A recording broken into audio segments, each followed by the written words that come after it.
Hi, my name is Roger, and this video has multiple different short snippets of patterns you can make with the 6x6 Mastermorphix Gigamorphix. I still think I like the 5x5 better, but this is a 6x6 Megamorphix or Gigamorphix. I'm not sure of how they delineate which is which. The hardest part is solving it is getting the last center of 4 done correctly. I still haven't totally understood what's happening. I do it a little bit quicker, but it's a little bit harder. So one of my favorite patterns with this is simply making the checkerboard pattern.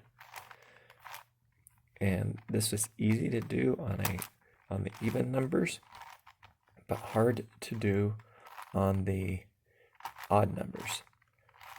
And I think I'm doing this right. Yeah. And so so when it's an even number, you can get this double pattern like this, which is kind of cool. And it's just as easy to undo. And it's the checkerboard pattern with one more set of flips.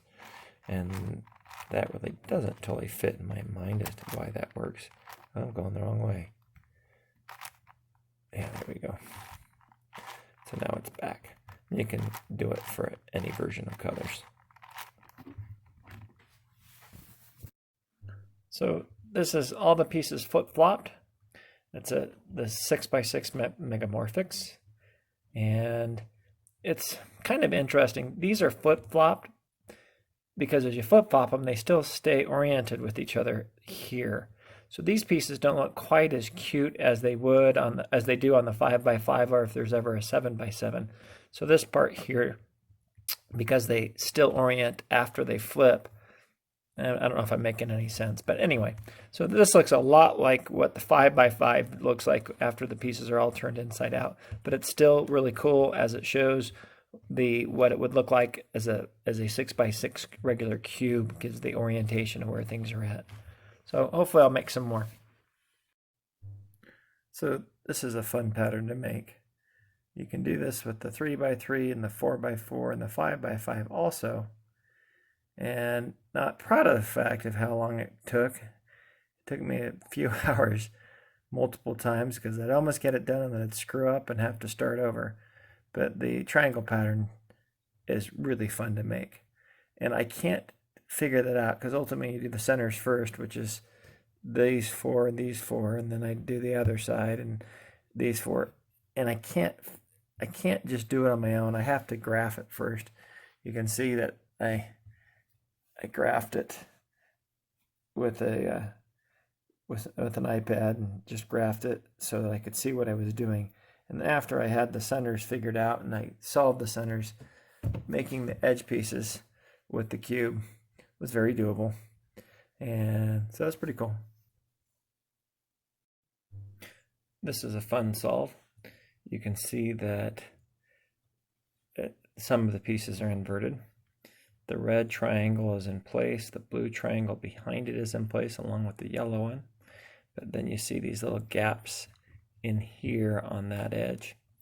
The one thing is when you twist it, you can't always keep the color scheme the way you want.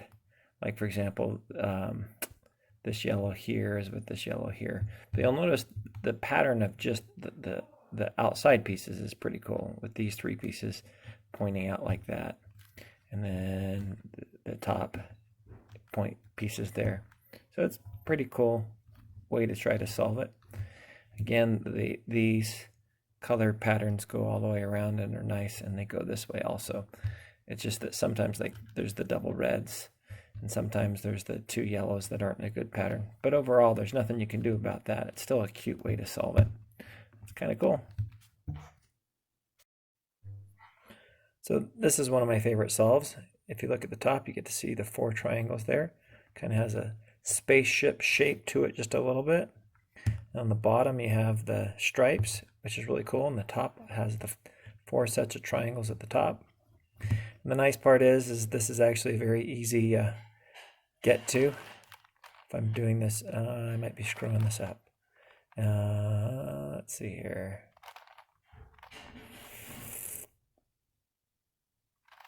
Yep, there we go. So it's just back to my favorite solve this way. But But it is pretty cool the other way too. This is a little bit of the version of the last one we solved. It's the flower pattern you might sometimes see on a 3x3. But what's cool about it is that now you have the triangle of each one, the blue triangle, the green triangle, and then they have the inverted yellow one. And you can still see it in there. And so it has that cool flower pattern in different ways there. So it's really kind of cool looking at it from that. It still looks kind of cool from here, except for this color isn't ever quite right. But it's still pretty cool through there. Checking that out. So it's pretty neat, and it's kind of fun the way that you can see that this piece sits on the top, meeting here, but then these other sections stick in funny with a different color. So it's a pretty neat solve that way, with the color pattern being with the triangles around it, make it really cool. So this pattern can only be made with an even number. Like this is a 6x6, and I like to think of it like of a Mexican hat. There's a monument in Monument Valley that kind of, anyway, whatever. This reminds me of a Mexican hat.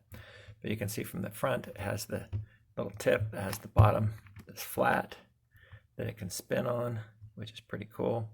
You can see that there's still the yellow, green, blue, red, all 4 colors there, all 4 colors here, all 4 colors here, and then we have the triangles on the edges. And again, this is simply made from the 6x6 triangles, but if you rearrange it and put the corners in the right place, you get this pretty cool look. So this is totally cool. The fact that we're able to have the color pattern here and here and it break through, and it's just pretty amazing, this pattern, how cute it is. I wish I could say that I solved it that way purposefully. The way you make a checkerboard pattern with a 6x6 is what I think I did to make this. This started from the triangle pattern. So now I'm going to try and see if I can get it back to the triangle pattern that it was. So I'm going to go every other one on the blue, and then every other one on this other corner, and then every other one. Nope, this isn't it. But I think you see what I was trying to get at was that triangle. So I don't know how I got here, to be very honest, and a little embarrassed that I can't fix it. Oh, here we go. So it came from there, and I'm not even sure which checkerboard pattern I was doing and how many times I had to do it. It's cool.